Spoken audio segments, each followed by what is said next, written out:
thing about forgiveness is that we're all doing the best that we can with our current level or state of consciousness. Now, this video may very well shift your perspective on forgiveness, because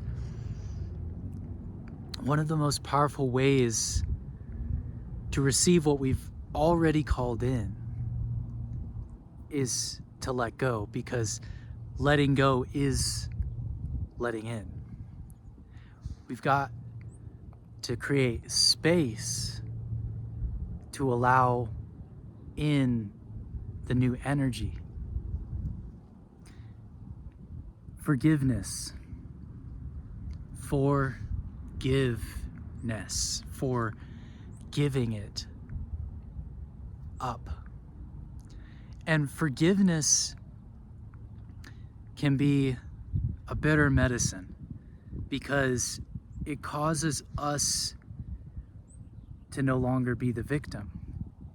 It causes us to no longer blame the person or the circumstance or the condition. And I'm not saying that it's not important to feel everything that came with the situation, and that it doesn't necessarily mean that you're forgiving for that person. You know, you're forgiving for yourself. You're letting go because it's for you to be free. And another thing is that we're all connected. So when we're able to take responsibility for our own energy, and responsibility, I mean the ability to respond. We're able to respond to the energy that's held within us, that gets stored in our body. It can get those emotions, if we don't feel them, they get stuck in our energy system. Creates a kink in the hose of the flow of our life force. And when we're able to fully feel everything that's going on, right, it allows it to clear, because you don't get rid of hate by hating. You know, you don't get rid of suffering by staying in suffering. But also by resisting suffering, it has a tendency to keep you there. When you resist the shadow, it has a way of staying in place. But when you allow yourself to feel the emotions, then it's a different game, because now you're allowing the natural processes of healing to occur in your energy. You're allowing the natural processes of healing to occur in your body. Now, from another perspective, there is nothing to forgive, because from a divine perspective, God is not holding anything against you or anyone else. Source is not holding the position of judgment on this situation. It's holding the pure and steady vibration of unconditional love. And when we let ourselves feel through these things, as we allow ourselves the space to process, to be exactly where you are, it's okay exactly where you are. You don't have to forgive. And when you accept that it's going on in its own unfoldment, it's going on at its own, you're going at your own pace. When you're able to accept where you are and make peace with where you are in your process, it allows things to shift much quicker. Because when we have to forgive, when we need to forgive, wow, it's really hard. And growing up in my childhood, my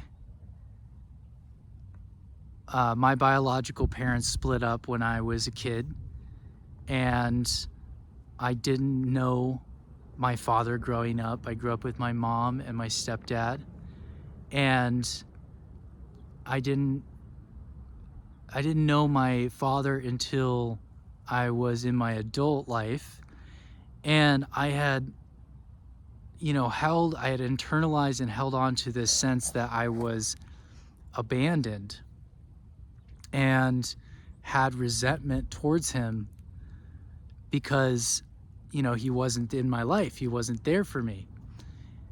And what I eventually realized when I reconnected with him is that he was doing the best that he could. My mom was doing the best that she could. They were doing the best that they could with their current level of awareness at the time. And furthermore, that a lot of things in my life wouldn't have happened if it didn't go down exactly the way that it did. And that I chose my parents and had that experience to, in a way, cause my spiritual awakening. Now, it's not necessarily the child's responsibility to forgive the parent.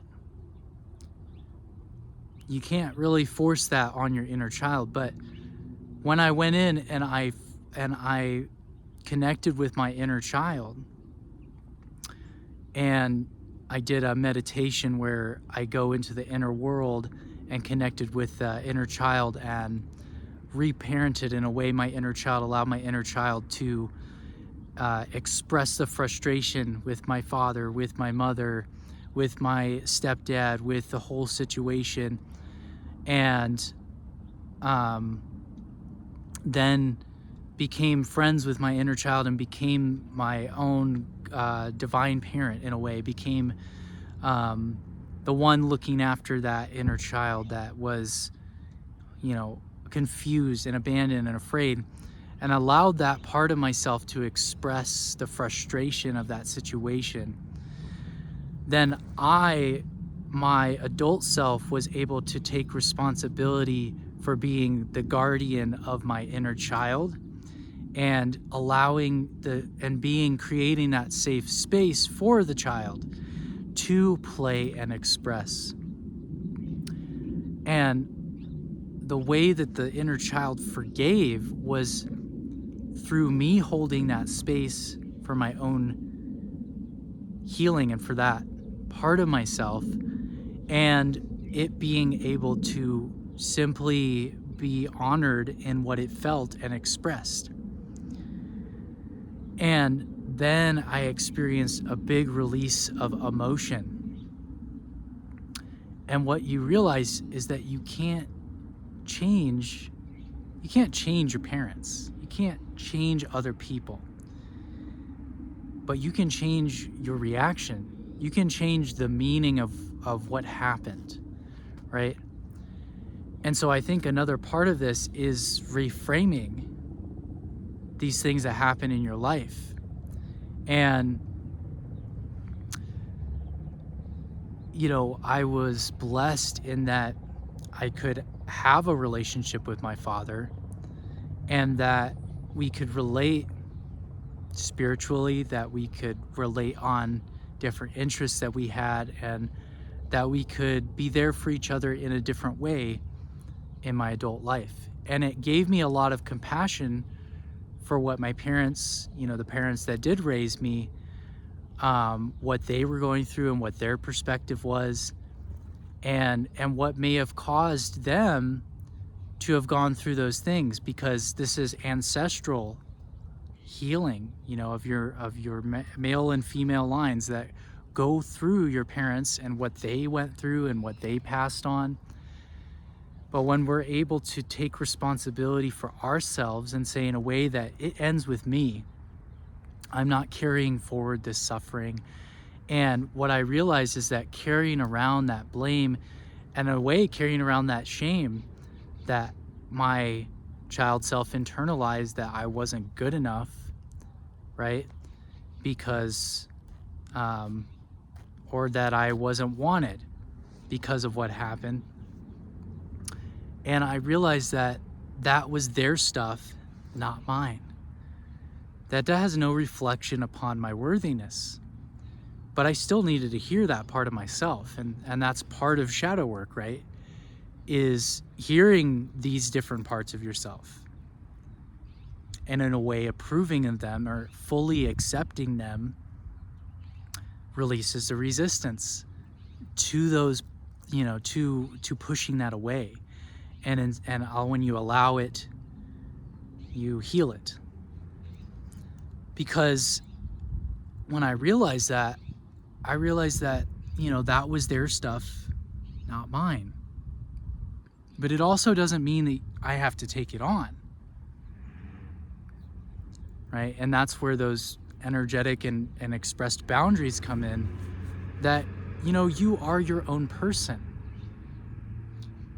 And sometimes you just can't put up with certain patterns anymore. You can't, you have a certain level of respect for yourself. And so you will walk away from certain situations. And this has happened in the past with, friends that I used to have when I started getting into, my awakening, is that I wasn't resonating, and I chose myself.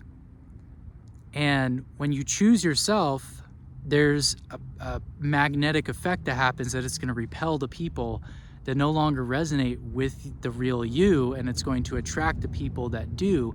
But sometimes there's a period when you're walking alone. You're walking your own path.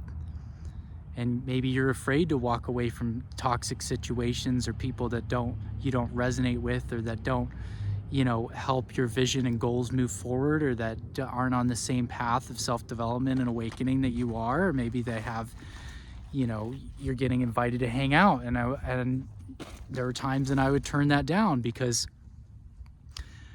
when you start to walk your own path, your priorities change. Your priorities become more your connection to your spiritual self, more your connection to what you're creating in life, and more connection to your well-being and to source. And when you prioritize that, is that selfish or is that source-ish? Because you're putting your connection to source first is actually you choosing to fill your cup first, allows you to have some water to share. It allows you, and especially when that cup starts overflowing with wisdom and abundance and blessings and insights inside of you, you are now vibrationally attuned to source. And now in these situations, you are a blessing. You have gifts to share. And so when you go through this, rite of passages, when you realize that it's not worth holding on to the blame, it's not worth holding on to the shame, it's not your load to carry. And with the ancestral healing, I had an experience last year, or maybe it was the year before, it was the last couple years, where I went in and I talked to my ancestors, and they told me it's not your burden to carry, and that you're actually fulfilling our prayers. You're becoming more than we could ever even imagine. You are the culmination of humanity's evolution in your unique way and expression of source. You're the culmination of the leading edge. You are everything. You are fulfilling even the wishes of our lives. You are fulfilling this divine culmination. That is your path. That is how you send the healing forward and back, is by healing yourself. And that is how you bless these other people. You're not forgiving for them. You're forgiving for you. But when you do it for you, you do it for them. And there's been times when people forgive someone and then suddenly that person realizes something in their life, and maybe you're loving them from a distance or no longer connected, but still you are able to share that healing. Somehow, quantumly, we are all connected. And sometimes it can also shift patterns that we thought couldn't shift because you can't change them. But when you change you, you change the quantum connection that you share with them. And when you change that, you change your life. When you change your energy state, you change your field state. You change your life. You change what you're paying attention to. You change what you're flowing your energy towards. You change what you're attracting. And we're always attracting something out of everyone.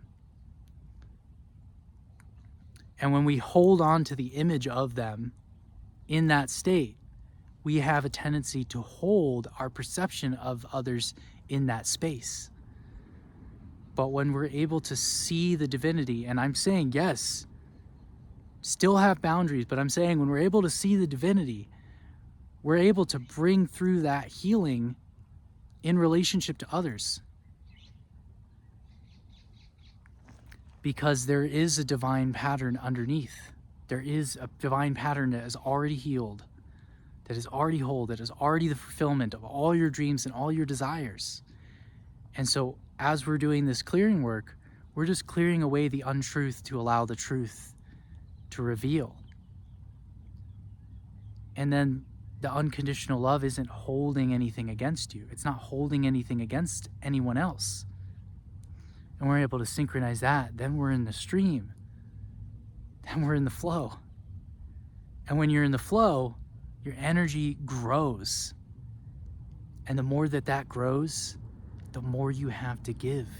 And then you're paying it forward, being of service and taking that pain and allowing yourself to grow.